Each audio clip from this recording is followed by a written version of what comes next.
Hi ನಮಸ್ತೆ ಎಲ್ಲರಿಗೂ info media ಜಗತ್ತು ಚಾನಲಿನ ಮತ್ತೊಂದು ವಿಡಿಯೋಗೆ ಸುಸ್ವಾಗತ ಸ್ನೇಹಿತರೆ. ಇವತ್ತಿನ ಒಂದು ವಿಡಿಯೋದಲ್ಲಿ ಜೂನ್ 2025 ರಾಶಿ ಫಲ ಮೇಷರಾಶಿಯವರಿಗೆ ಜೂನ್ ತಿಂಗಳ ಮೇಷರಾಶಿ ಭವಿಷ್ಯ ಹೇಗಿರಲಿದೆ, ಏನೆಲ್ಲ ಬದಲಾವಣೆಗಳನ್ನು ನೋಡಲಿದ್ದಾರೆ. ಮೇಷರಾಶಿಯವರಿಗೆ ಜೂನ್ ತಿಂಗಳಿನಲ್ಲಿ ಆರೋಗ್ಯ, ಶಿಕ್ಷಣ, ಉದ್ಯೋಗ, ಆರ್ಥಿಕ ಸ್ಥಿತಿ, ಕುಟುಂಬ ಮತ್ತು ವ್ಯಾಪಾರ ಇದರಲ್ಲೆಲ್ಲ ಏನೆಲ್ಲ ಬದಲಾವಣೆಗಳನ್ನು ನೋಡಲಿದ್ದಾರೆ, ಯಾವುದರ ಬಗ್ಗೆ ಎಚ್ಚರಿಕೆ ವಹಿಸಬೇಕು, ಟೋಟಲ್ ಇನ್ಫಾರ್ಮೇಷನ್ನ ಇದೇ ವಿಡಿಯೋದಲ್ಲಿ ತಿಳಿಸ್ಕೊಡ್ತೀನಿ. ಇದನ್ನೆಲ್ಲ ತಿಳ್ಕೊಬೇಕು ಅಂದರೆ ಎಲ್ಲೂ ಕೂಡ ವಿಡಿಯೋನ ಸ್ಕಿಪ್ ಮಾಡಬಾರ್ದು.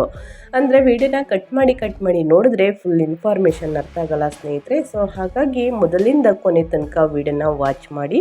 ವಿಡಿಯೋದಲ್ಲಿ ಒಳ್ಳೆ ಮಾಹಿತಿ ಸಿಕ್ಕಿದ್ದಲ್ಲಿ ತಪ್ಪದೆ ವಿಡಿಯೋಗೊಂದು ಲೈಕ್ ಕೊಟ್ಟು, ಇನ್ನೂ ನನ್ನ ಚಾನಲ್ನ ಸಬ್ಸ್ಕ್ರೈಬ್ ಆಗಿಲ್ಲ ಅಂದರೆ ಇನ್ಫಾ ಮೀಡಿಯಾ ಜಗತ್ತಿಗೆ ಸಬ್ಸ್ಕ್ರೈಬ್ ಆದರೆ ಇದೇ ರೀತಿ ಹೊಸ ಅಪ್ಡೇಟ್ನ ಪ್ರತಿನಿತ್ಯ ತಿಳ್ಕೊತೀರಾ. ಓಕೆ, ವಿಡಿಯೋದ ಕಡೆ ಗಮನ ಕೊಟ್ಬಿಡೋಣ.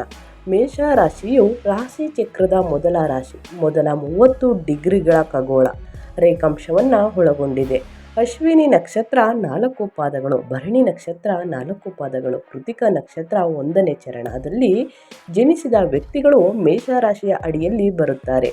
ಈ ರಾಶಿಯ ಅಧಿಪತಿ ಕುಜ ಅಥವಾ ಮಂಗಳ. ಸ್ನೇಹಿತರೆ, ಮೇಷರಾಶಿ ಜೂನ್ ತಿಂಗಳ ರಾಶಿ ಫಲ ಹೇಗಿರಲಿದೆ ಅನ್ನೋದನ್ನು ನೋಡ್ತಾ ಹೋಗೋಣ. ಆದಷ್ಟು ಮೇಷರಾಶಿಯವರಿಗೆ ಗ್ರಹಗಳ ರಾಶಿ ಬದಲಾವಣೆಗಳಿಂದ ಏನೆಲ್ಲ ಜೀವನದಲ್ಲಿ ಬದಲಾವಣೆಗಳು ನಡೆಯಲಿದೆ ಅನ್ನೋದನ್ನ ತಿಳಿಸ್ಕೊಡ್ತೀನಿ. ಮೊದಲನೇದಾಗಿ ಬುಧ. ನಿಮ್ಮ ರಾಶಿಯ 3ನೇ ಮತ್ತು 6ನೇ ಮನೆಗಳ ಅಧಿಪತಿಯಾದ ಬುಧನು ಜೂನ್ 2, 2025 ನಿಮ್ಮ ರಾಶಿಯ 12ನೇ ಮನೆ ಮತ್ತು ತನ್ನ ನೀಚ ರಾಶಿಯಾದ ಮೀನ ರಾಶಿಯಿಂದ ಮೇಷರಾಶಿಗೆ ಚಲಿಸುತ್ತಾನೆ. ಈ ತಿಂಗಳಲ್ಲೇ ಬುಧನು ಮತ್ತೆ ಶುಕ್ರವಾರ ಸ್ನೇಹಿತರೆ ಮೇ 3, 2025 1ನೇ ಮನೆಯಾದ ಮೇಷರಾಶಿಯಿಂದ 2ನೇ ಮನೆಯಾದ ವೃಷಭ ರಾಶಿಗೆ ಚಲಿಸುತ್ತಾರೆ. ಸೊ ಹಾಗಾಗಿ ಏನೆಲ್ಲ ಬದಲಾವಣೆಗಳನ್ನು ನೋಡಲಿದ್ದಾರೆ, ಇದರಿಂದ ಗುರುಬಲದಿಂದ ಕೂಡ ಏನೆಲ್ಲ ಬದಲಾವಣೆಗಳನ್ನು ನೋಡಲಿದ್ದಾರೆ ಅನ್ನೋದನ್ನ ನೋಡ್ತಾ ಹೋಗೋಣ. ಇದನ್ನೆಲ್ಲ ನೋಡಬೇಕು ಅಂದರೆ ಎಲ್ಲೂ ಕೂಡ ವಿಡಿಯೋನ ಸ್ಕಿಪ್ ಮಾಡಬಾರ್ದು. ಸ್ಕಿಪ್ ಮಾಡೋದ್ರಿಂದ ಫುಲ್ ಇನ್ಫಾರ್ಮೇಷನ್ ಅರ್ಥ ಆಗಲ್ಲ. ಓಕೆ, ವಿಡಿಯೋದ ಕಡೆ ಗಮನ ಕೊಟ್ಬಿಡೋಣ. ಸ್ನೇಹಿತರೆ, ನಿಮ್ಮ ವೃತ್ತಿ ಭವಿಷ್ಯ ಜೂನ್ ತಿಂಗಳಿನಲ್ಲಿ ಏನೆಲ್ಲ ಬದಲಾವಣೆಗಳನ್ನು ನೋಡಲಿದ್ದೀರಿ, ಯಾವುದರ ಬಗ್ಗೆ ಎಚ್ಚರಿಕೆ ವಹಿಸಬೇಕು, ಏನೆಲ್ಲ ಅದೃಷ್ಟವನ್ನು ಗಳಿಸಲಿದ್ದೀರಿ ಅನ್ನೋದನ್ನ ತಿಳಿಸ್ಕೊಡ್ತೀನಿ. ಈ ತಿಂಗಳು ನೀವು ಮಿಶ್ರ ಫಲಿತಾಂಶವನ್ನು ಪಡೆಯುತ್ತೀರಿ. ನಿಮ್ಮ ವೃತ್ತಿ ಜೀವನದಲ್ಲಿ ನಿಮ್ಮ ಮೇಲಧಿಕಾರಿಗಳು ಮತ್ತು ಸಹೋದ್ಯೋಗಿಗಳೊಂದಿಗೆ ನೀವು ಸ್ವಲ್ಪ ಕೆಲಸದ ಹೊರೆ ಮತ್ತು ಸಾಮಾನ್ಯ ಸಂಬಂಧಗಳನ್ನು ಹೊಂದಿರುತ್ತೀರಿ. ಈ ತಿಂಗಳು ನೀವು ಕೆಲವು ಸಮಸ್ಯೆಗಳನ್ನು ಎದುರಿಸಬಹುದು. ಆದ್ದರಿಂದ ನೀವು ನಿಮ್ಮ ನಾಲಿಗೆಯನ್ನು ನಿಯಂತ್ರಣದಲ್ಲಿಟ್ಟುಕೊಳ್ಳಬೇಕು. ಯಾವುದೇ ನಿರ್ಧಾರಗಳನ್ನು ತೆಗೆದುಕೊಳ್ಬೇಕಾದ್ರೆ ಆತುರದಿಂದ ನಿರ್ಧಾರಗಳನ್ನು ತೆಗೆದುಕೊಳ್ಬೇಡಿ ಸ್ನೇಹಿತರೆ. ಮತ್ತು ನಿಮ್ಮ ಸಹೋದ್ಯೋಗಿಗಳು ಅಥವಾ ಮೇಲಧಿಕಾರಿಗಳೊಂದಿಗೆ ವಾದಿಸಲು ಪ್ರಯತ್ನಿಸಬೇಡಿ. ಇದು ನಿಮಗೆ ಸ್ವಲ್ಪ ನಷ್ಟ ಅಥವಾ ಸಮಸ್ಯೆಯನ್ನು ಉಂಟು ಮಾಡಬಹುದು. ಹಲವು ಬಾರಿ ನೀವು ಯೋಚಿಸಬಹುದು, ಸರಿಯಾಗಿದ್ದರೂ ಹೇಳುವ ವಿಧಾನ ಅಥವಾ ಸರಿಯಾದ ಸಮಯವಿರುವುದಿಲ್ಲ. ಕಾರಣ ನೀವು ತೊಂದರೆ ಅನುಭವಿಸುವ ಸಾಧ್ಯತೆ ಇರುತ್ತದೆ ಮೇಷರಾಶಿಯವರು. ಸೊ ಹಾಗಾಗಿ ಜೂನ್ ತಿಂಗಳ ದ್ವಿತೀಯಾರ್ಧದಲ್ಲಿ ರಾಹುವಿನ ಗೋಚರವು ಅನುಕೂಲಕರವಾಗಿರುವುದರಿಂದ ನೀವು ಕಳೆದ ಸ್ವಲ್ಪ ಸಮಯದಿಂದ ಅನುಭವಿಸುತ್ತಿರುವ ಮಾನಸಿಕ ಸಂಕಷ್ಟಗಳು ದೂರವಾಗುತ್ತವೆ. ಈ ತಿಂಗಳು ನೀವು ಒಂದು ಪ್ರಮುಖ ಪ್ರಯಾಣವನ್ನು ಸಹ ಮುಂದೂಡಬೇಕಾಗಬಹುದು. ನಿಮ್ಮ ವೃತ್ತಿ ಜೀವನದಲ್ಲಿ ಬಡ್ತಿ ಅಥವಾ ಸುಧಾರಣೆಗಾಗಿ ನೀವು ಎದುರು ನೋಡುತ್ತಿದ್ದರೆ ಈ ತಿಂಗಳ ದ್ವಿತೀಯಾರ್ಧದಲ್ಲಿ ನೀವು ಉತ್ತಮ ಫಲಿತಾಂಶಗಳನ್ನು ಪಡೆಯಬಹುದು. ಇನ್ನು ನಿಮ್ಮ ಹಣಕಾಸಿನ ಸ್ಥಿತಿ ಹೇಗಿರಲಿದೆ ಮುಂದಿನ ದಿನಗಳಲ್ಲಿ ಅನ್ನೋದನ್ನ ನೋಡ್ತಾ ಹೋಗೋಣ. ಸ್ನೇಹಿತರೆ, ಆರ್ಥಿಕವಾಗಿ ಜೂನ್ ತಿಂಗಳು ಸಾಮಾನ್ಯವಾಗಿರುತ್ತದೆ. ನೀವು ಯೋಚಿಸದೆ ಹಣವನ್ನು ಖರ್ಚು ಮಾಡಬಹುದು. ವಿಶೇಷವಾಗಿ ಐಷಾರಾಮಿ ವಿಷಯಗಳ ಮೇಲೆ ಮತ್ತು ಜೀವನ ಸಂಗಾತಿಗಾಗಿ ಹೂಡಿಕೆಗಳು ಅಥವಾ ಕೆಲವು ಆಸ್ತಿಗಳನ್ನು ಮಾರಾಟ ಮಾಡುವುದರಿಂದ ಅನಿರೀಕ್ಷಿತ ಹಣ ಅಥವಾ ಆರ್ಥಿಕ ಲಾಭಗಳು ಇರುತ್ತವೆ. 3ನೇ ವಾರದಿಂದ ಆರ್ಥಿಕ ಸಮಸ್ಯೆಗಳು ಸ್ವಲ್ಪ ಮಟ್ಟಿಗೆ ಕಡಿಮೆಯಾಗುತ್ತವೆ ಮತ್ತು ಅನಿರೀಕ್ಷಿತವಾಗಿ ಆದಾಯ ಬರುವುದು ಅಥವಾ ಹಿಂದೆ ಹಣ ನೀಡಬೇಕಾದವರು ಈ ಸಮಯದಲ್ಲಿ ನಿಮಗೆ ಹಿಂತಿರುಗಿಸುವುದರಿಂದ ನಿಮಗೆ ಆರಾಮಾಗಿ ಅನುಕೂಲಕರವಾಗಿರುತ್ತದೆ ಸ್ನೇಹಿತರೆ. ಮುಂದಿನ ದಿನಗಳಲ್ಲಿ ಅಂದರೆ ಜೂನ್ ದ್ವಿತೀಯಾರ್ಧದಲ್ಲಿ ಸ್ನೇಹಿತರೆ ಅಧಿಕ ಧನ ಸಂಪತ್ತನ್ನು ನೋಡಲಿದ್ದೀರಿ. ಅತಿಯಾದ ಖರ್ಚು ಬೇಡ ಅಂತಲೇ ಹೇಳ್ಬೋದು. ಯಾವುದಾದ್ರೂ ಗೃಹೋಪಯೋಗಿ ವಸ್ತುಗಳನ್ನು ಖರೀದಿ ಮಾಡಬೇಕಾದ್ರೆ ನಿಮಗೆ ಅದು ಮುಂದಿನ ದಿನಗಳಲ್ಲಿ ಯೂಸ್ ಆದರೆ ಮಾತ್ರ ಖರೀದಿ ಮಾಡಿ. ಇಲ್ಲ ಅನಾವಶ್ಯಕವಾಗಿ ದುಡ್ಡನ್ನು ವ್ಯರ್ಥ ಮಾಡ್ಕೊಳ್ಳೋಕೆ ಹೋಗಬೇಡಿ ಮೇಷರಾಶಿಯವರು. ಇನ್ನು ನಿಮ್ಮ ಕುಟುಂಬ ಜೀವನದಲ್ಲಿ ಏನೆಲ್ಲ ಬದಲಾವಣೆಗಳನ್ನು ನೋಡಲಿದ್ದೀರಿ, ಯಾವುದರ ಬಗ್ಗೆ ಎಚ್ಚರಿಕೆ ವಹಿಸಬೇಕು, ಏನೆಲ್ಲ ಅದೃಷ್ಟವನ್ನು ಗಳಿಸಲಿದ್ದೀರಿ ಅನ್ನೋದನ್ನ ನೋಡ್ತಾ ಹೋಗೋಣ. ಕೌಟುಂಬಿಕವಾಗಿ ನಿಮ್ಮ ತಪ್ಪಿನಿಂದಾಗಿ ಕೆಲವು ತಪ್ಪು ತಿಳುವಳಿಕೆಗಳು ಅಥವಾ ಜಗಳಗಳನ್ನು ಎದುರಿಸುವ ಸಾಧ್ಯತೆ ಇರುವುದರಿಂದ ನೀವು ಸ್ವಲ್ಪ ಸಾಮಾನ್ಯ ಸಮಯವನ್ನು ಹೊಂದಿರುತ್ತೀರಿ. ಆದ್ದರಿಂದ ಮನೆಯಲ್ಲಿ ಪ್ರಾಮಾಣಿಕವಾಗಿರಿ ಸ್ನೇಹಿತರೆ, ಮತ್ತು ಕಡಿಮೆ ಮಾತನಾಡಲು ಪ್ರಯತ್ನಿಸಿ. ನಿಮ್ಮ ಮಕ್ಕಳು ಮತ್ತು ನಿಮ್ಮ ತಾಯಿ ತಮ್ಮ ಕ್ಷೇತ್ರಗಳಲ್ಲಿ ಉತ್ತಮವಾಗಿ ಕಾರ್ಯನಿರ್ವಹಿಸುತ್ತಾರೆ ಮತ್ತು ಅವರು ನಿಮಗೆ ಸಹಾಯವನ್ನು ಕೂಡ ಮಾಡ್ತಾರೆ. ದ್ವಿತೀಯಾರ್ಧವು ಸ್ವಲ್ಪ ಉತ್ತಮವಾಗಿರುತ್ತದೆ ಮತ್ತು ಕುಟುಂಬ ಸದಸ್ಯರೊಂದಿಗೆ ಶುಭ ಕಾರ್ಯದಲ್ಲಿ ಭಾಗವಹಿಸುವ ಅವಕಾಶವಿರುತ್ತದೆ.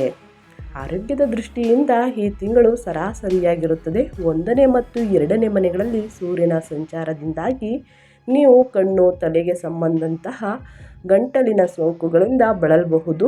ನೀವು ಶಾಖ ಅಥವಾ ಪಿತ್ತ ಸಂಬಂಧಿತ ಸಮಸ್ಯೆಗಳಿಂದಲೂ ಬಳಲಬಹುದು ಸ್ನೇಹಿತರೆ. ದ್ವಿತೀಯಾರ್ಧದಲ್ಲಿ ರಾಹುವಿನ ಗೋಚರವು ಅನುಕೂಲಕರವಾಗಿರುವುದರಿಂದ ಕಳೆದ ಸ್ವಲ್ಪ ಸಮಯದಿಂದ ನೀವು ಬಳಲುತ್ತಿರುವ ಜೀರ್ಣಾಂಗ ವ್ಯವಸ್ಥೆಗೆ ಸಂಬಂಧಿಸಿದ ಆರೋಗ್ಯ ಸಮಸ್ಯೆಗಳು ಕಡಿಮೆಯಾಗುತ್ತವೆ. ಆರೋಗ್ಯ ಸಮಸ್ಯೆಗಳಿಂದ ನಿಮ್ಮನ್ನು ರಕ್ಷಿಸಿಕೊಳ್ಳಲು ಪ್ರಯಾಣವನ್ನು ತಪ್ಪಿಸಿ ಮತ್ತು ಸರಿಯಾದ ವಿಶ್ರಾಂತಿಯನ್ನು ಪಡೆಯಲು ಪ್ರಯತ್ನಿಸಿ. ಇನ್ನು ಮೇಷರಾಶಿಯವರಿಗೆ ನಿಮ್ಮ ವ್ಯಾಪಾರದ ಬಗ್ಗೆ ತಿಳಿಸೋದಾದರೆ 2025 ಜೂನ್ ತಿಂಗಳಿನಲ್ಲಿ ಮೇಷರಾಶಿಯ ಜನರಿಗೆ ವ್ಯಾಪಾರ ಅಥವಾ ಸ್ವ ಉದ್ಯೋಗದಲ್ಲಿ ಇರುವವರಿಗೆ 2025 ಜೂನ್ ತಿಂಗಳಿನಲ್ಲಿ ಇದರಲ್ಲಿ ಸ್ವಲ್ಪ ಬೆಳವಣಿಗೆಗೆ ಹಲವಾರು ಅವಕಾಶಗಳು ಲಭ್ಯವಿದೆ. ಸ್ನೇಹಿತರೆ, ವರ್ಷದ ಆರಂಭದಲ್ಲೂ ಕೂಡ ವ್ಯಾಪಾರವನ್ನು ವಿಸ್ತರಿಸಲು ಮತ್ತು ಲಾಭದಾಯಕ ಸಹಕಾರಗಳನ್ನು ಮಾಡಿಕೊಳ್ಳಲು ಉತ್ತಮ ಕಾಲ ಅಂತಲೇ ಹೇಳ್ಬೋದು. 11ನೇ ಮನೆಯಲ್ಲಿ ಶನಿಯು ಗತಿ ನಿಮ್ಮ ವ್ಯಾಪಾರದ ಸ್ಥಿರತೆಯನ್ನು ಹೆಚ್ಚಿಸುತ್ತದೆ ಹಾಗೂ ಗ್ರಾಹಕರ ಸಹಯೋಗಿಗಳು ಮತ್ತು ಮಾರ್ಗದರ್ಶಕರ ಬೆಂಬಲವನ್ನು ಒದಗಿಸುತ್ತದೆ. ಈ ಸಮಯದಲ್ಲಿ ಹಳೆಯ ವ್ಯವಹಾರ ಸಂಬಂಧಗಳನ್ನು ಗಟ್ಟಿಗೊಳಿಸುವುದು ಮತ್ತು ಹೊಸ ಚಟುವಟಿಕೆಗಳ ಮೂಲಕ ದೀರ್ಘಕಾಲಿಕ ಬೆಳವಣಿಗೆಗೆ ಅವಕಾಶ ಕೊಡುವುದು ಸೂಕ್ತ ಅಂತಲೇ ಹೇಳ್ಬೋದು. ಇನ್ನು ಮೇ ತಿಂಗಳಿನಲ್ಲಿ ಸ್ನೇಹಿತರೆ, ಶನಿ 12ನೇ ಮನೆಗೆ ಹೋಗಿರುವ ಕಾರಣ ವ್ಯಾಪಾರದಲ್ಲಿ ಕೆಲವು ಜಾಗೃತೆಯ ಅಗತ್ಯವಿರುತ್ತದೆ. ಈ ಸಮಯದಲ್ಲಿ ಅಡೆತಡೆಗಳು, ವಿಳಂಬಗಳು ಅಥವಾ ಅನಿರೀಕ್ಷಿತ ಸಮಸ್ಯೆಗಳು ಎದುರಾಗಬಹುದು. ಇದು ಜೂನ್ ತಿಂಗಳಿಗೆ ಕಂಟಿನ್ಯೂ ಆಗಲ್ಲ ಸ್ನೇಹಿತರೆ. ಹೆಚ್ಚಿನ ಅಪಾಯ ಹೊಂದಿರುವ ಹೂಡಿಕೆಗಳು ಅಥವಾ ಹೊಸ ವ್ಯವಹಾರಗಳ ಸಂಬಂಧಗಳನ್ನು ದೂರವಿಡುವುದು ಉತ್ತಮ ಜೂನ್ ತಿಂಗಳಿನಲ್ಲಿ. ಇನ್ನು ಪ್ರಸ್ತುತ ಗ್ರಾಹಕರಿಗೆ ಹೆಚ್ಚು ಗಮನ ಹರಿಸಲು ಇದು ಸೂಕ್ತ ಸಮಯ. ಈ ಸಂದರ್ಭದಲ್ಲಿ ಮೋಸ ಅಥವಾ ನಿರಾಶೆಯನ್ನು ಎದುರಿಸುವ ಸಾಧ್ಯತೆ ಹೆಚ್ಚಿರುವುದರಿಂದ ಯಾವ ನಿರ್ಧಾರಕ್ಕೂ ಬುದ್ಧಿವಂತಿಕೆಯಿಂದ ಮತ್ತು ತಾಳ್ಮೆಯಿಂದ ನಿಲ್ಲಬೇಕು. ಇನ್ನು ಜೂನ್ ತಿಂಗಳು ಮಧ್ಯದಲ್ಲಿ ಗುರು 3ನೇ ಮನೆಗೆ ಪ್ರವೇಶಿಸಿದಾಗ ಸ್ವ ಉದ್ಯೋಗಗಳಿಗೆ ಹೊಸ ಅವಕಾಶಗಳು ಮತ್ತು ಗೌರವ ದೊರೆಯುತ್ತದೆ. ಈ ಸಂಚಾರವು ಸಂವಹನ, ಮಾರ್ಕೆಟಿಂಗ್ ಮತ್ತು ಸಾರ್ವಜನಿಕ ಸಂಪರ್ಕದ ಕಾರ್ಯಗಳಿಗೆ ಬೆಂಬಲ ನೀಡುತ್ತದೆ. ಇದು ನಿಮ್ಮ ಸೇವೆಗಳು ಪ್ರಮೋಷನ್ ಮಾಡಲು ಮತ್ತು ವ್ಯಾಪಾರ ವ್ಯಾಪ್ತಿಯನ್ನು ವಿಸ್ತರಿಸಲು ಉತ್ತಮ ಸಮಯ. ಹೊಸ ಗ್ರಾಹಕರನ್ನು ಆಕರ್ಷಿಸಲು ಹಾಗೂ ನಿಮ್ಮ ವ್ಯಾಪಾರ ಬೆಳವಣಿಗೆಗೆ ಇದು ಪೂರಕವಾಗಿರುತ್ತದೆ ಅಂತಲೇ ಹೇಳ್ಬೋದು. ಇನ್ನು ವಿದ್ಯಾರ್ಥಿಗಳಿಗೆ ತಿಳಿಸೋದಾದರೆ ಜೂನ್ ತಿಂಗಳು ಯಶಸ್ವಿ ವರ್ಷವೇ ಅಥವಾ ಯಶಸ್ವಿ ತಿಂಗಳ. ಏಳಿನಾಟಿ ಶನಿಯ ಪ್ರಭಾವವು ಅಧ್ಯಯನದ ಮೇಲೆ ಇರುವುದೇ ಅನ್ನೋದನ್ನು ತಿಳಿಸ್ಕೊಡ್ತೀನಿ. 2025ರಲ್ಲಿ ಜೂನ್ ತಿಂಗಳಿನಲ್ಲಿ ಮೇಷರಾಶಿಯಲ್ಲಿ ಸ್ನೇಹಿತರೆ ಜನಿಸಿದವರಿಗೆ ವಿದ್ಯಾ ಕ್ಷೇತ್ರದಲ್ಲಿ ಉತ್ತಮ ಫಲಿತಾಂಶಗಳು ನೀಡುವ ವರ್ಷವಾಗಿರಲಿದೆ. ಈ ವರ್ಷ ಶ್ರಮ ಮತ್ತು ಸಾಧನೆ ಮೂಲಕ ಯಶಸ್ಸನ್ನು ಪಡೆಯುವ ಅವಕಾಶವನ್ನು ಇದು ಒದಗಿಸುತ್ತದೆ. ಸ್ಪರ್ಧಾತ್ಮಕ ಪರೀಕ್ಷೆಗಳಿಗೆ ಅಥವಾ ಉನ್ನತ ವಿದ್ಯೆಗೆ ಸಿದ್ಧತೆ ನಡೆಸುತ್ತಿರುವ ವಿದ್ಯಾರ್ಥಿಗಳು ಮೊದಲ ತ್ರೈಮಾಸಿಕದಲ್ಲಿ ಉತ್ತಮ ಫಲಿತಾಂಶಗಳನ್ನು ಕಾಣಬಹುದು. ಶನಿ 11ನೇ ಮನೆಯಲ್ಲಿ ಇರುವುದರಿಂದ ಶಿಸ್ತು ಮತ್ತು ನಿಗದಿತ ಕಾರ್ಯವಿಧಾನವನ್ನು ಬೆಳೆಸಲು ನೆರವಾಗುತ್ತದೆ. ಇದು ವಿದ್ಯಾರ್ಥಿಗಳಿಗೆ ಗಮನವನ್ನು ಕೇಂದ್ರೀಕರಿಸಲು ಮತ್ತು ಅವರ ಶೈಕ್ಷಣಿಕ ಗುರಿಗಳನ್ನು ಸಾಧಿಸಲು ಸಹಕಾರಿಯಾಗುತ್ತದೆ. ಇನ್ನು ಜೂನ್ ನಂತರ ಶನಿ 12ನೇ ಮನೆಗೆ ಪ್ರವೇಶಿಸುವುದರಿಂದ ವಿದ್ಯಾರ್ಥಿಗಳಿಗೆ ಓದಿನಲ್ಲಿ ಕೆಲವು ಸವಾಲುಗಳು ಎದುರಾಗಬಹುದು. ಈ ಸಮಯದಲ್ಲಿ ಹೆಚ್ಚುವರಿ ಪ್ರಯತ್ನವನ್ನು ಮಾಡಬೇಕಾಗುತ್ತದೆ. ತಾಳ್ಮೆ ಮತ್ತು ಶ್ರಮವನ್ನು ತೋರಿಸುವುದು ಅಗತ್ಯ. ಏಕಾಗ್ರತೆ ಮತ್ತು ಒತ್ತಡ ನಿರ್ವಹಣೆಗೆ ಸಮತೋಲನದ ರೀತಿಯಲ್ಲಿ ಅನುಸರಿಸುವುದು ಮುಖ್ಯ.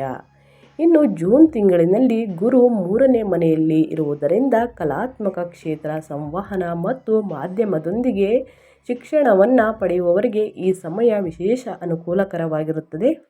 ಇದು ಅಂತಾರಾಷ್ಟ್ರೀಯ ಶಿಕ್ಷಣದ ಅವಕಾಶಗಳನ್ನು ಹುಡುಕುತ್ತಿರುವವರಿಗೆ ಮತ್ತು ಗುರುಗಳ ಮಾರ್ಗದರ್ಶನಕ್ಕಾಗಿ ಕಾಯುತ್ತಿರುವವರಿಗೆ ಹಿತಕರ ಸಮಯ ಅಂತಲೇ ಹೇಳ್ಬೋದು.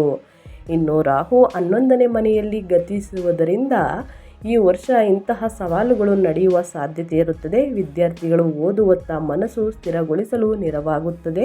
ಆದರೆ ಕೇತು 5ನೇ ಮನೆಯಲ್ಲಿ ಇರುವುದರಿಂದ ಪರೀಕ್ಷೆಯ ಫಲಿತಾಂಶಗಳು ಅಥವಾ ಓದುವ ಸಾಮರ್ಥ್ಯದ ಬಗ್ಗೆ ಹೆಚ್ಚು ಚಿಂತೆ ಉಂಟಾಗುವ ಸಂಭವವಿದೆ ಅಂತಲೇ ಹೇಳ್ಬೋದು.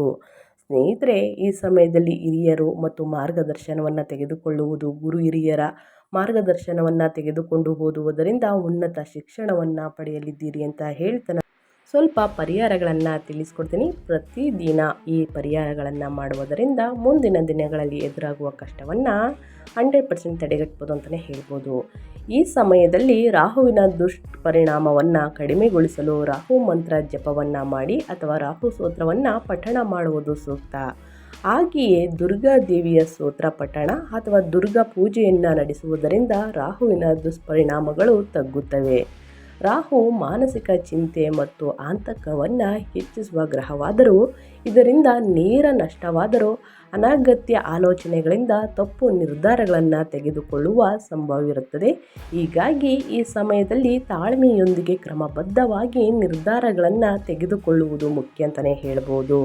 ಇನ್ನು ಶನಿ ಪ್ರಭಾವ ಪ್ರಾರಂಭವಾಗುತ್ತದೆ ಸ್ನೇಹಿತರೆ. ಈ ಸಮಯದಲ್ಲಿ ಶನಿ ಮಂತ್ರ ಪಠಣ, ಶನಿಯ ಸ್ತೋತ್ರಗಳನ್ನು ಜಪಿಸುವುದು ಉತ್ತಮ. ಶನಿವಾರದಂದು ಹನುಮಾನ್ ಚಾಲಿಸ ಅಥವಾ ಆಂಜನೇಯ ಸ್ವಾಮಿಗೆ ಸಂಬಂಧಿಸಿದ ಸ್ತೋತ್ರವನ್ನು ಪಠಣ ಮಾಡಿ. ಶನಿಯ ದುಷ್ಪರಿಣಾಮಗಳು ಕಡಿಮೆಯಾಗುತ್ತದೆ. ಶನಿದೇವರಿಗೆ ಕಪ್ಪು ಎಳ್ಳು ಸಾಸಿವೆ ಎಣ್ಣೆಯಿಂದ ದೀಪವನ್ನು ಬೆಳಗಿಸಿ ಮನೆಯಲ್ಲಿ ಪ್ರತಿ ಶನಿವಾರ ಎಲ್ಲವೂ ಕೂಡ ಒಳಿತಾಗಲಿದೆ ಅಂತ ಹೇಳ್ತಾ ನಾನು ವಿಡಿಯೋನ ಎಂಡ್ ಮಾಡ್ತಾ ಇದ್ದೀನಿ. ಆದಷ್ಟು ಸರಳ ಪರಿಹಾರವಾಗಿರುತ್ತದೆ. ಪ್ರತಿಯೊಬ್ಬರು ಫಾಲೋ ಮಾಡ್ಬೋದು. ಮಾಡಿ. ನಿಮ್ಮ ಕಷ್ಟಗಳು, ಸಮಸ್ಯೆಗಳು ಎಲ್ಲ ನಿವಾರಣೆಯಾಗಲಿದೆ. ಸ್ನೇಹಿತರೆ, ಇವತ್ತಿನ ಒಂದು ವಿಡಿಯೋ ಯೂಸ್ಫುಲ್ ಅನಿಸಿದ್ದಲ್ಲಿ ಹೆಚ್ಚು ಫ್ಯಾಮಿಲಿಗೆ, ಫ್ರೆಂಡ್ಸ್ಗೆ ಈ ವಿಡಿಯೋನ ಶೇರ್ ಮಾಡಿ. ಈ ವಿಡಿಯೋ ಒಳ್ಳೆ ಮಾಹಿತಿ ಸಿಕ್ಕಿದ್ದಲ್ಲಿ ವಿಡಿಯೋಗೊಂದು ಲೈಕ್ ಮಾಡಿ. ಇನ್ನೂ ಸಬ್ಸ್ಕ್ರೈಬ್ ಆಗಿಲ್ಲ ಅಂದರೆ ತಪ್ಪದೇ ಸಬ್ಸ್ಕ್ರೈಬ್ ಮಾಡಿಕೊಂಡು ವಿಡಿಯೋ ವಾಚ್ ಮಾಡಿ ಅಂತ ಹೇಳ್ತಾ, ನಿಮಗೂ ಮತ್ತು ನಿಮ್ಮ ಕುಟುಂಬಕ್ಕೆ ತುಂಬಾ ಒಳ್ಳೆಯದಾಗಲಿ. ಶನಿಬಲ ಗುರುಬಲ ಎರಡೂ ಕೂಡ ಸಿಗಲಿ. ಮತ್ತೊಂದು ವಿಡಿಯೋ ಜೊತೆ ಮತ್ತೊಂದು ಹೊಸ ಅಪ್ಡೇಟ್ ತೊಗೊಂಡು ಬಂದು ತಿಳಿಸ್ಕೊಡ್ತೀನಿ. Thank you for watching.